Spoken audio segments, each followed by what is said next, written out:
Good afternoon, dear friends. I am very glad that we are meeting with you today on the eve of Russian Science Day. And of course, I am also glad that I am to present to you representatives of the younger generation of researchers, the badges of prize laureates for significant scientific achievements. I congratulate the entire scientific community of our country on the holiday. Venerable scientists, heads of large institutes and scientific centers, teachers, scientific staff, engineers and laboratory assistants, university graduates and postgraduate students who are only just taking their first steps in the scientific field. All of you have chosen an interesting, worthy, I would say exciting cause, service to progress. In this passion, this tireless search for new knowledge, lies the guarantee of great discoveries. On them, in many ways, depends the future of our country, its development and prosperity. I wish you all success in this noble field. In the scientific sphere, behind every great achievement and breakthrough stands not only the persistent labor and outstanding talents of researchers. Without this, of course, you get nowhere. It is impossible. But as a rule, also a strong scientific school. Their formation requires colossal efforts and resources. Therefore, the presence of a whole galaxy of such scientific communities is our most important advantage. The scientific schools of the chemist Nikolai Semyonov, the biologist Vladimir Engelgard, and the neurophysiologist Natalia Bektereva are of enormous importance, as are those of the mathematicians Andrei Kolmogorov and Ludwig Faddeev, the physicists Abram Yov, Alexander Prokhorov, Joris Alferov, Evgeny Velikov, and other of our illustrious scientists of the 20th and 21st centuries. It is impossible to list them all. On the solid foundation that they laid, modern research is being built, and the continuity of scientific search, as well as the upbringing and formation of new generations of researchers and scientists, is ensured. Such a relay race is of key importance for strengthening the domestic scientific potential. Indeed, in the course of this continuous dialogue between leading researchers and their students, new advanced ideas and scientific directions are born, and a responsibility for the country is formed, a sense of belonging to its destiny, and a desire to make one's own contribution to solving vitally important tasks.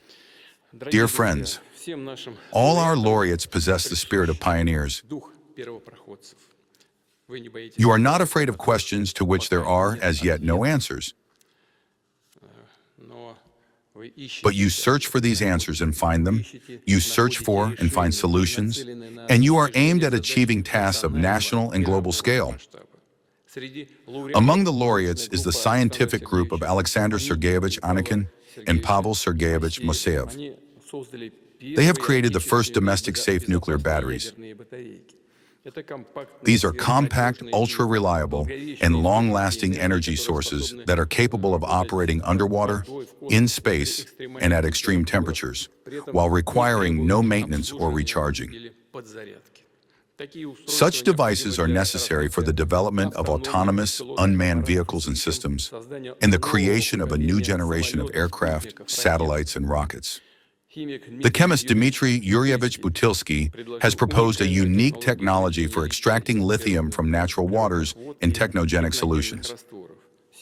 Today, this is a critical component for high-tech industry, an irreplaceable raw material for the production of batteries for a wide range of smart technology, from smartphones to electric vehicles. The developed method allows not only for the efficient extraction of lithium,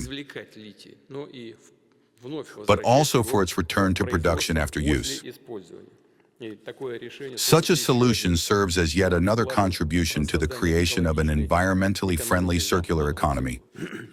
The scientific collective of Viktoria Viktorovna, Vedyushkina, Vladislav Alexandrovich Kipkalo, and Gleb Vladimirovich Belozerov is engaged in fundamental research in the field of mathematics.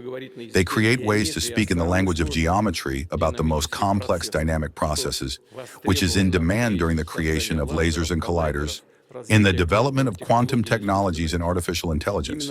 It is precisely such large-scale reserves in knowledge that allow us not to catch up, not to copy someone else's, but to set the trends in the development of future technologies ourselves.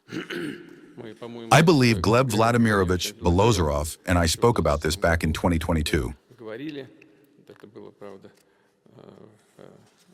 It was true in an online format, but I remember it, and it is very good that you are continuing this work.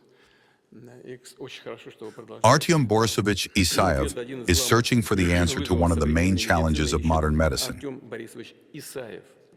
He is studying ways to combat bacterial infections that are resistant to antibiotics. For this purpose, he investigates those viruses which are the natural, biological enemies of disease-causing, pathogenic bacteria, and destroy and suppress them. This is not simply an alternative, but a fundamentally different approach, and it is gratifying that Russia is one of the leaders here. Work is currently underway across the whole world in this direction, and I repeat once again, it is gratifying that we here are not simply not lagging behind, but are also one of the leaders. But it is necessary to take the next step, to learn how to create broad-spectrum medicines on the obtained scientific basis. The works of Artyom Borisovich bring this moment closer. Dear friends, I congratulate all the laureates on their well-deserved awards. Your discoveries and developments instill confidence in the sustainable development of domestic science, and your achievements will become an important landmark for a new generation of researchers. I thank you for your attention.